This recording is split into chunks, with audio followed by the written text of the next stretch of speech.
छा तव्हां ॼाणो था त कागज़ जेको अॼु असांजे हर कम में इस्तेमालु थिए थो, नोटबुक, किताब, स्कूल जा कम, ऑफिस जा कम, इहा ईजाद चीन में लॻभॻि 2000 साल अॻु थी हुई।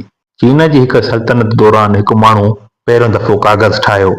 हिन खाण जी शालुनि, ॿूटनि जे रेशेदार हिसनि, पुराणनि कपिड़नि ऐं पाणीअ खे गॾु करे हिक नरम मलाई तयारु कई। पोइ हिन उन खे सिज में सुकाए शीट जी सूरत में कढियो ऐं हीउ पहिरियों भेरो बाक़ाइदे कागज़ हो। उन खां अॻु माण्हू जानवरनि जी खल, बांस ऐं पथरनि ते लिखंदा हुआ, पर लिखणु मुश्किल, ॻोरो ऐं महांगो हूंदो हो। कागज़ जी ईजाद सां न सिर्फ़ लिखणु आसान थियो, पर इल्म जी दुनिया में तेज़ीअ सां इज़ाफ़ो थियो।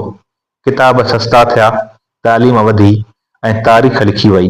अॼु जे ज़माने में समूरो इल्मु, स्कूल, किताब, अख़बारूं, इहे सभु कागज़नि जी उन ई हिक ईजाद सबबु मुमकिन आहिनि। सो यादि रखो, कागज़ सिर्फ़ न हिक शीट आहे, पर इंसान जी तरक़ीअ जो अहम दरवाज़ो आहे।